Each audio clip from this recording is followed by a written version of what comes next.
Ruwayda Najiib iyo Bixi Curtis waa laba gabdhood oo cajiiba. Gabari waa Soomaali, gabadha kalena waxay u dhalatay wadanka Australia. Labadooduba xagga da'da aad ay isku dhow yihiin. Waxaan hubaa Bixi Curtis oo waxay jirtaa 13 sano. Ruwaydana markii aan fiiriyay da'deeda waxaan filayaa in aysan ka weynayn 13 sano, 14 sano meelahaas. Labada gabdhoodba waa laba gabdhood oo hami sare leh. Bixi Curtis iyadu hamigeedii qaybo badan oo kamid ah waa ay xaqiijisay.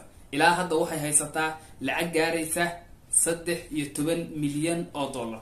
waxayna leedahay laba shirkadood oo ay iyadu mid asaastay. Ruwayda Najiib sidoo kale iyaduna waxay faraha ku haysaa waxyaalihii ay guusha ku gaartay gabadha yarta ah ee wadanka Australia u dhalatay. waa gabar sidoo kale iyaduna hami weyn leh oo hamigeedu uu yahay in ay ganacsi weyn ay samaysato, hanti fara badanna ay samaysato. waa haddii ay hesho cid garab istaagta, cid maalgelisa, cid u sheegta in ay hamigeeda xaqiijin karto. arrinta cajiibka ayaa waxay tahay labada gabdhoodba waxay gacanta ku wada hayaan wax isku mid ah. Bixi Curtis gabadhan Australiaanka ah waxa ay leedahay laba shirkadood. labadeeda shirkadood ee aad halka uga jeedaan magacyadooda midi waxay ka shaqeysaa oo ay soo saartaa waxyaalaha ay caruurtu ku cayaaraan. tan kalena waxay samaysaa waxyaalaha ay caruurtu timaha ku quruxsadaan. dhanka kale gabadhan Soomaalida ah ee yarta ah ee fadiida ah ee hal abuur kale iyaduna waxay gacanta ku haysaa farsamadaas waxaa kamid ah in ay tosho oo ay samayso waxyaalaha ay caruurtu ku cayaaraan iyo sidoo kale ay waxyaalo ay dadka waaweyn u baahan yihiin. aan gudaha u galno qisada labadan gabdhood ee yaryar. bishan January ee aan ku jirno waxay warbaahintu aad u hadalhaysay gabar yar oo u dhalatay wadanka Australia oo 13 sano jir ah oo magaceeda la yiraahdo Bixi Curtis. gabadhan yarta ah ayaa waxay tahay gabar yar oo hal abuur ah iyadoo 13 sano jirta iyo ilaa 10 sano markii soo jirtayba iyo ilaa yaraanteediiba ayay waxay samaysay shirkado yaryar. shirkadaha yararka ah lacagtii ay ka samaysay waxay gaarayaan hadda 13 milyan oo dollar. gabadhan yarta ah qisadeeda cajiibka ee kooban gadaal ayaan ugu tagi doonaa. sidoo kale asbuucan aniga oo baraha bulshada isaga jira ayaa waxa iga soo horbaxay gabar yar oo Soomaaliya oo hal abuur leh. arrinta kale oo cajiibka ugu noqotay waxa weeye gabadhan yarta ee Soomaalida ah ee la yiraahdo Ruwayda Najiib waxay gacanta ku haysay iyaduna waxyaalihii ay guusha ku gaartay gabadhaas kale oo ah in la sameeyo waxyaalaha ay caruurtu ku cayaaraan. sidoo kale gabadhani waxayba dheer tahay gabadha kale in ay xataa dadka waaweyn waxyaalaha ay isticmaalaan ay samayso. markii aan arkay muuqaalkan cajiibka ah ee ay warbaahintu kasoo diyaarisay Ruwayda Najiib waxaa isla markiiba igu soo dhacday qormo aan akhriyay oo ku saabsaneyd gabadha yarta ah ee wadanka Australia u dhalatay. isla markiiba maskaxdayda waxaa ku soo dhacday haddana gabadhan yarta ah ee Soomaalida ah haddii ay hesho cid maalgelisa oo garab istaagta oo riyadeeda la xaqiijisa waxay noqon kartaa gabar meel ka soo baxda oo aan dhammaantayo ku wada faani karno. waayahay aan hadda xoogaa isla daawano muuqaal ku saabsan Ruwayda Najiib iyo waxay qabato iyo hal abuurkeeda. deedna aan u sii gudubno qisada cajiibka ee Bixi Curtis gabadha yarta ee 13 sano jirka ah ee haysata lacagta 12 milyan ee dollar ah. Ruwayda Najiib waa 9 jir ka hoolan shaqo inta badan caruurta da'deeda ah aysan garanayn qabashadeeda. waayahay wax yar aan baraarujino. Ruwayda marka ugu horeysaba ma ahan gabar 13 sano jir ah ama 14 jir ah sida aan ku sheegnay qaybaha hore ee muuqaalka. gabadhani way ka yar tahay Bixi Curtis oo da'deedu waa 9 sano oo kaliya.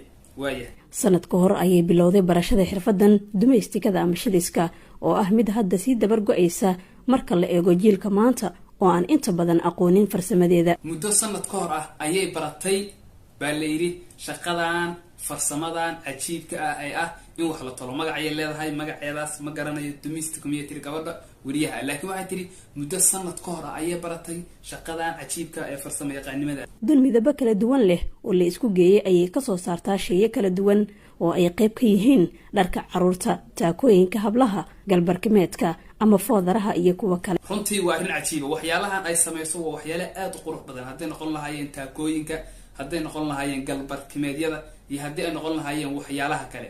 yacni waa waxyaalo loo baahan yahay waana waxyaalo aad u qurux badan oo soo jiidasho leh. kaliya gabadha yarta waxay u baahan tahay in la garab istaago oo la maalgeliyo. waaya bal wax yar aan isla dhageysano Ruwayda Najiib oo hadlaysa. waxyaabaha tal waxaa ka mid ah kan oo kaleeto waa fanaanad ilmaha yar ayaa loo fashion waaye caruurta loo geliyaa kan waa koofida madaxa loo xirto kan waa taakayaasha way kala duwan yihiin midkan waa kana gabdhaha waaweyn ee tinta kuwatan ayaa lagu xirtaa kan waa iyadoo nooc kaleete tan waa kana runtii waa arin cajiiba gabadhan waxyaalaha cajiibka ah ee ay gacanta ku hayso waxaa ka mid ah yacni gabadhii kale ee aan soo sheegnay ee wadanka Australia u dhalatay ee qisadeeda oo kooban aan soo wadno oo qaybaha dambe ee muuqaalka aan ku sheegi doono waxyaalihii ay guusha ku gaartay iyo iyaduna gabadhaana gacanta ku hayso oo isla wadadii ayay ku taagantahay waliba waabay ka daayar tahay oo da'deedu waa 9 sano sida ay sheegtay waxyaalaha ay gabadhan soo saarto waxaa ka mid ah waxyaalaha tinta ay ku xirtaan caruurtu la soco gabadha 13 milyan haysata ee wadanka Australia u dhalatay shirkadaheeda mid kamid ah waa shirkadan oo kamid ah shirkadaheeda ayaa waxay qaabilsan tahay in shirkadaas ay soo saarto waxyaalaha ay caruurtu timaha ku quruxsadaan ee ay timaha ku xirtaan dabcan haddii aan si kale u dhigno de gabadhan yarta ah iyo gabadhaas isma barbar dhigi karno laba wadan oo kala duwan oo kala dhaqaale badan ayay ku kala nool yihiin laba mujtamac oo kala thaqaafo duwan oo kala hanti badan ayay ku kala nool yihiin laba mujtamac oo markii ganacsi laga dhex asaaso midna la filan karo ganacsigu inuu cirka galo midna ay caqabado badan ka hor imaanayaan ayay ku kala nool yihiin laakiin Ruwayda waa gabar haliyeeyad ah oo hal abuur leh oo u baahan in la garab istaago waayahay aan sii wadno muuqaalka Ruwayda waxyaabaha tal waxaa ka mid ah barkiin ku camaleen waa la gatay dalab ayay haayeen waa la gatay arrinta kale cajiibka waxa weeye gabadhan Soomaalida Ruwayda ay dheedahay gabadha kale ee aan barbar dhigayno waxa weeye kuma koobna caruurta oo kaliya ee sidoo kale waxay u adeegtaa dadka waaweyn waxay tiri barkintan u jeedaan aniga ayaa sameeyay sidoo kale barkin kale oo la soo dalbadayna waan iibiyay yacni kuma koobna oo kaliya caruurta inay wax soo saarto dabcan gabadhan sida aan soo sheegnay waxay u baahan tahay cid garab istaagta xilliyada ay ka nasanayso waxbarashada ayay kala dhinac shaqaysaa ayeedeed Istaahil Sheekh Cali oo ah maskaxda farsamadan arrinta kale cajiibka waxa weeye Ruwayda sida gabadha kale ee Pixie Curtis ayay iyaduna wax barataa inta ay waxbarashada ka nasanayso ayay arrimahan shaqadeeda ah samaysaa oo ay hal abuurkeeda iyo khibradeeda iyadoo ka faa'iideysanaysa soo saarta waxyaalahan quruxda badan ee horteena ka muuqda gabadha Australian-ka ah ee yarta ah Pixie Curtis waxaa garab siiyay oo gacan qabtay hooyadeed oo waxyaalo badan ka saaciday sidoo kale sida aan warbixintan Ruwayda laga diyaariyay aan uga jeednana sidoo kale ayeedeed ayaa garab siisay labada gabdhood waxyaalo aad u fara badan ayay isaga mid yihiin waliba ayeedeed markay hadlayso waxa ay leedahay gabadhan yarta ah hibo ay u leedahay waxaan waa wax ay hibo u leedahay oo waa talent ay leedahay qofkuna hadii uu gacanta ku hayo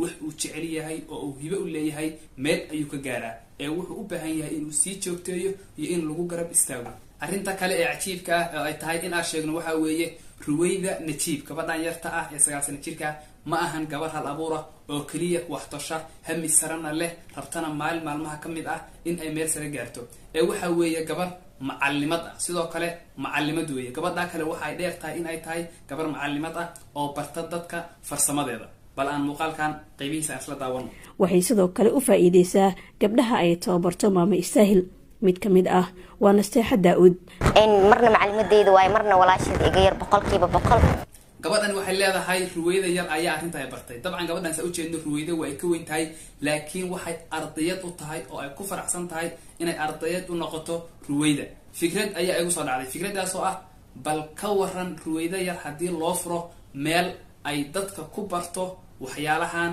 ay iyadu hibada u leedahay waliba ay barto caruurta yarka ah ee ay isfahmi karayaan ee farsamadana u baahan in ay bartaan mujtamacana Soomaaliga inta badan waxyaalaha iyo dhibaatada haysata waxa kamid ah farsamo yaqaanadu way ku yeedhiin way jiraan dad badan oo farsamo yaqaan ah oo hibooyin kala duwan leh laakiin mujtamacana sida u badan yihiin xitaa qof markuu dugsi sare ka baxo jaamacad barto wax kala sii barto waxyaalaha uu barto inta badan waa waxyaalo ka fog waxyaalo gacanta laga qabto ama waxyaalo farsamo hadii uu waxyaalo farsamo bartana waa wax dhif iyo naadir ah bal ka waran Ruwayda yar hadii loo sameeyo xarun yar oo magaceeda wadata oo caruurta yarka ay ku barto hibadeeda iyo farsamadan xaruntaas oo ruwayda lala saacidayo oo lala joogayo oo dadka khibrad badan oo arrintan kaga sii khibrad badan ay yacni ka saacidayaan oo ay la maamulayaan carruurta yarkaana halka ay farsamada ku bartaan.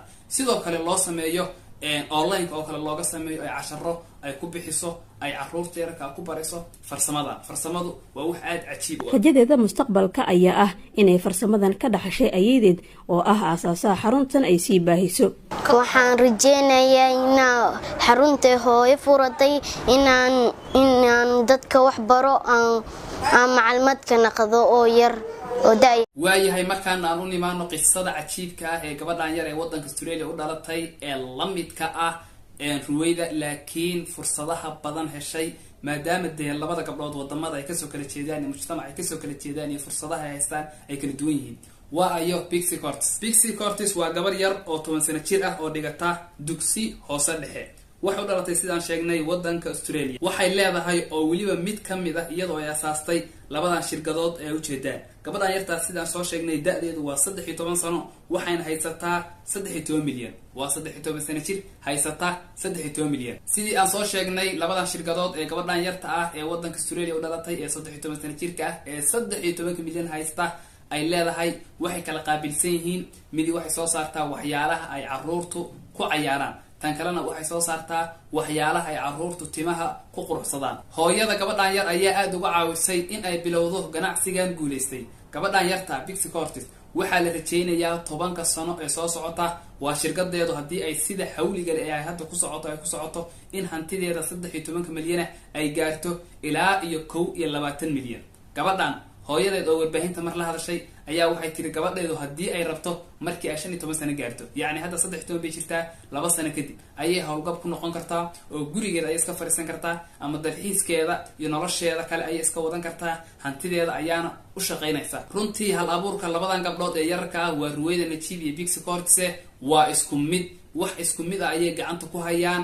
mid kamid gabdhahan ayaa hamigeeda qayb badan oo kamid ah u rumoobay. dabcan waa gabar yara laakiin waa la garab galay oo waxaa fursad siiyey bii'ada iyo mujtamaca iyo wadanka ay ku nooshahay iyo maalgashi ay heshay. gabadha kale ee yarta ee Soomaalida ah ruwayda Najiib iyaduna haddii ay hesho cid garab istaagta oo hal abuurkeeda kala dhabaysa oo meesha ay usii socoto ku saacida sidii ay ku gaari lahayd, iyaduna waxaan hubaa in 10 sano oo soo socota ama ay shirkad asaasanayso ama xitaa ay waxyaalo kale oo waaweyn ay soo kordhin karayso. markastana waxaa muhiimka ah waxaa weeye qofku bii'ada uu ku nool yahay. waxaa laga yaabaa 2 qof oo isku hal abuur ah oo isku maskax ah oo isku dadaal ah in qofna hal abuurkiisii iyo dadaalkiisii uu cirka galo qofka kalena meeshii uu ka dhaqaaqi waayo. arrintaas waxyaalaha sababi kale waxaa kamid ah in qofku ku nool yahay bii'o aad u tabcaana oo lugaha haysata oo uusan wax horumar ah ka samayn karin si kasta oo u dadaalo. qofna inuu ku nool yahay bii'o u diyaarsan hal abuurkiisa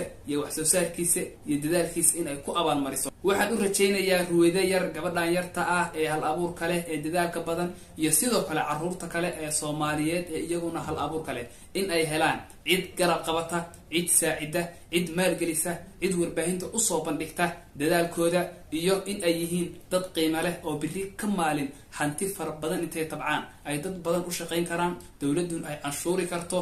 waa haddii ay helaan hadde cid garab istaag. saaxiibayaal xalqadeeni maanta intaan ayay ku kooban tahay. waxaan si xushmad iyo qadarin ku jirto idinkaga codsanayaa in haddii aad kanaalkayga horay ugu taxnaydeen aad leegi saartaan muuqaalkan, haddii aad hadda ku cusub tihiinna in aad subscribe saartaan. sidoo kale waxaa jira page aan ku leenahay Facebooka oo aan si maalinla ugu soo gudbino dhacdooyinka yaab kale ee dunida daafeehda ay ka qorto warbaahintu. waxaan rajeynayaa sidoo kale pagekaas in aad follow iyo like box iyo soo saartaan. waa mahadsantihiin, guuleysta. waa noo xalqado kale oo xiiso leh. nooli kulantee.